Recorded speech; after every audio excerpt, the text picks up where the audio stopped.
কথা আছে আমার যেমন তিলে তিলে শেষ করছে ওরে আমার আবার একটা পুতা দিবেন ওরা আমি পুতা দেবেন চেষ্টা চাই আমার হাতটা শান্তি পাবো না। থাকা অবস্থায় আপনার বোনের সাথে এরকম একটা অপকর্ম হয়েছে, আপনি কি দেখেছিলেন আসলে? বাবা আমার অনেক কষ্ট স্যার, অনেক পুততেছে, ওরে তো একবার মারিয়ে ফেলতে হয়েছিল, মানে কেউ টের পাইছে।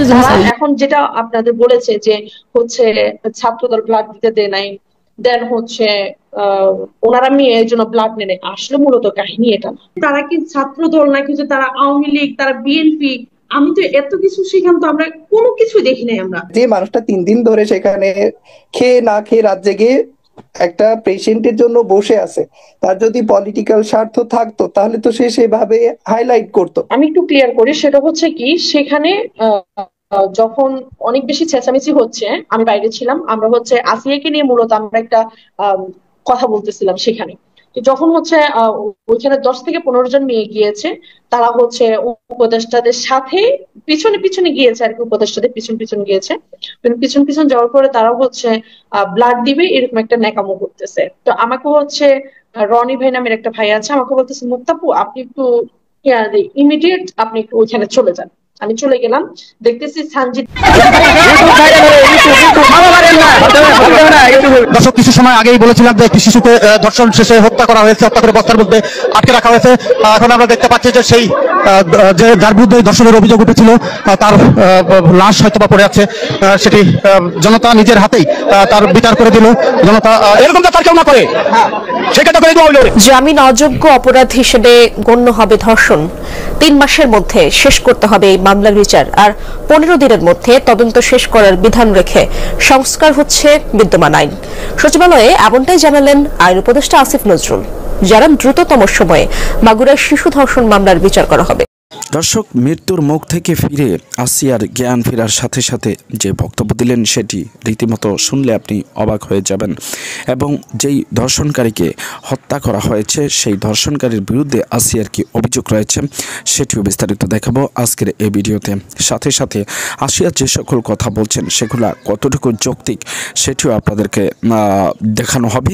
আপনাদের মতামত বিস্তারিত জানাবেন কমেন্টস বক্সে। তো চলুন দেখি। তারা এখন যেটা আপনাদের বলেছে যে হচ্ছে ছাত্রদল ব্লাড দিতে দেয় নাই, দেন হচ্ছে ওনারা মেয়ের জন্য ব্লাড নেয়, আসলে মূলত কাহিনী এটা না। তারা কি ছাত্রদল নাকি যে তারা আওয়ামী লীগ, তারা বিএনপি, আমি তো এত কিছু সেখান তো আমরা কোনো কিছু দেখি নাই। আমরা যে মানুষটা 3 দিন ধরে সেখানে খেয়ে না খেয়ে রাত জেগে একটা পেশেন্টের জন্য বসে আছে, তার যদি পলিটিক্যাল স্বার্থ থাকতো তাহলে তো সে সেভাবে হাইলাইট করতো। আমি একটু ক্লিয়ার করি, সেটা হচ্ছে কি সেখানে যখন অনেক বেশি চেঁচামেচি হচ্ছে, আমি বাইরে ছিলাম, আমরা হচ্ছে আসিয়াকে নিয়ে মূলত আমরা একটা কথা বলতেছিলাম সেখানে।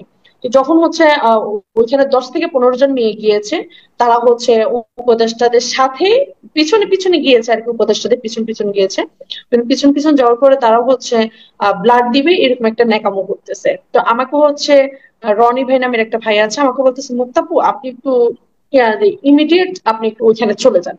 আমি চলে গেলাম, দেখতেছি সানজিদা আর হচ্ছে আসিয়ার মা এক পাশে দাঁড়িয়ে আছে, তাদের উপরে মানে অনেক মানে ঠেলাঠেলি করতেছে ওইখানে। যে এক পর্যায়ে তারা হচ্ছে গ্লাসটা ভেঙে পিআইসিউর গ্লাসটা ভেঙে তারা ভিতরে চলে যাবে।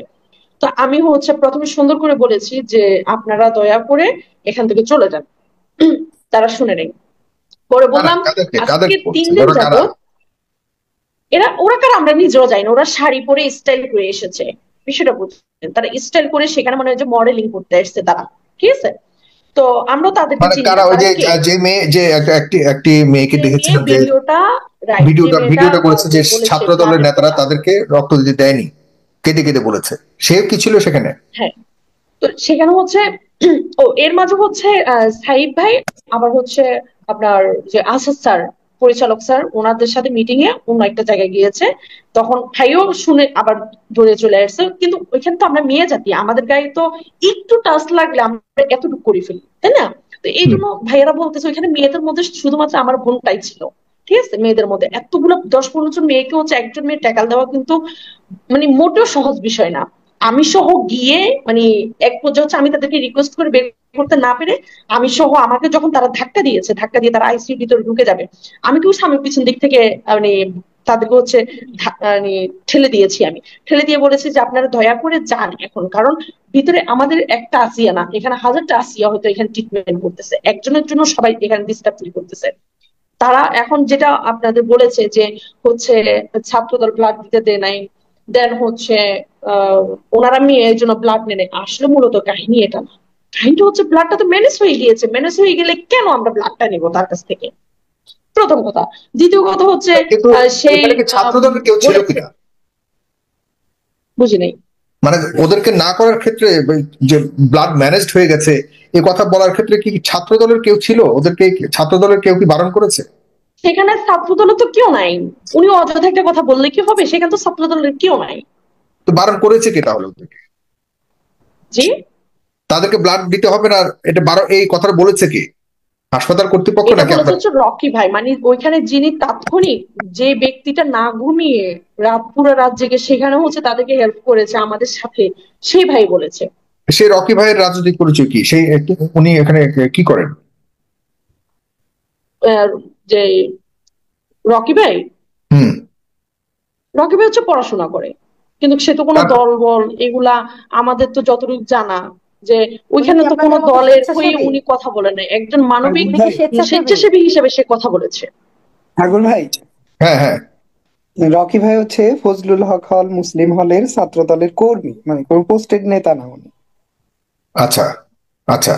দর্শক, এতক্ষণ পর্যন্ত আপনারা জানলেন যে দর্শনকারী আসিয়া যিনি জবান খোলার সাথে সাথে জ্ঞান ফেরার সাথে সাথে তিনি কি বলছেন সে ভিডিওটি।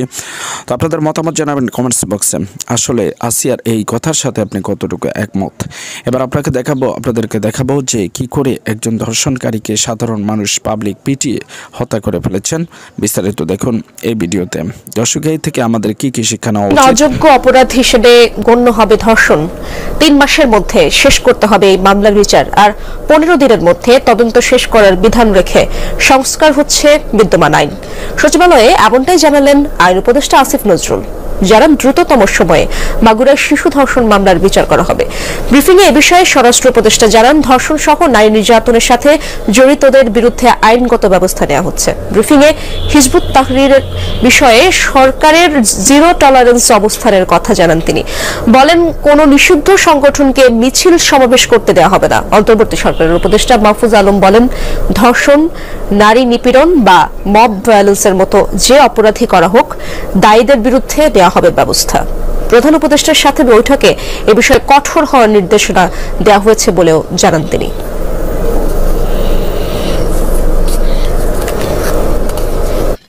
রমজান ও আসন্ন ঈদে সাধারণ জনগণের বাড়ি যাত্রা নিরাপদ ও নির্বিঘ্ন করার লক্ষ্যে মহাসড়ক সমূহে চাঁদাবাজি ও ছিনতাই রোধে প্রয়োজনীয় ব্যবস্থা গ্রহণ করে আইন শৃঙ্খলা বাহিনীকে প্রয়োজনীয় নির্দেশ দেওয়া হয়েছে। বিচারের জন্য আগে সময় ছিল সেটা আমরা অর্ধেক করে দিচ্ছি। 90 দিনের মধ্যে ধর্ষণের মামলায় 90 দিনের মধ্যে বিচার করতে হবে।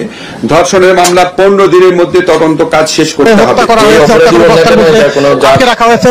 এখন আমরা দেখতে পাচ্ছি যে সেই যে যার বিরুদ্ধে ধর্ষণের অভিযোগ উঠেছিল তার লাশ হয়তো বা পড়ে আছে, সেটি জনতা নিজের হাতেই তার বিচার করে দিল। জনতা, স্থানীয়রা তারা এই ধর্ষণের নৃশংসতা এটা কিন্তু সহ্য করতে পারেনি স্থানীয় মানুষ।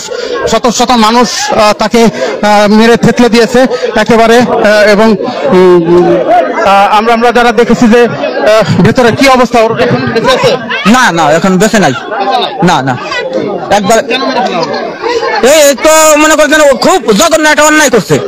সে মনে করে একটা বাচ্চা শিশু, তার হাতে কোনো হিংসা থাকতে পারে না। এই জানোয়ারটা সেই শিশুটারে এমন ভাবে হত্যা করছে তা পাবলিকে সহ্য করতে পারে নাই।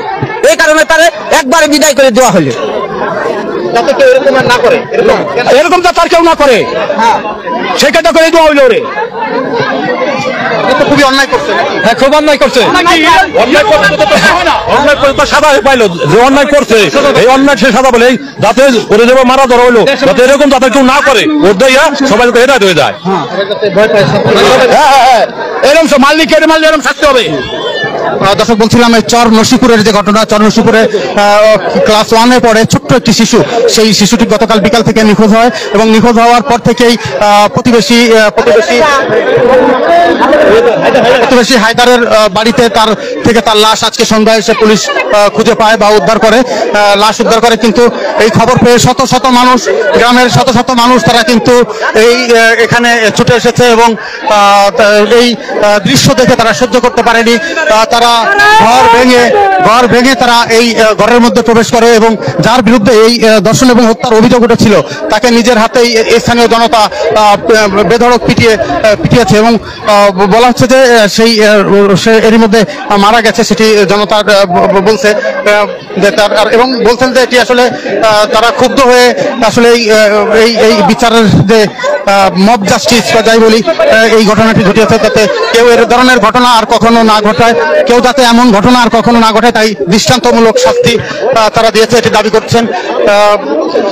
কিছু সময় আগেই কিন্তু এখানে পুলিশ চেষ্টা করেছে অনেক তাকে রক্ষা করবার, কিন্তু পারেনি। পুলিশের ব্যারিকেড ভেঙেই কিন্তু স্থানীয় জনতা শেষ পর্যন্ত এই যে হায়দার তার উপরে হামলা চালায়।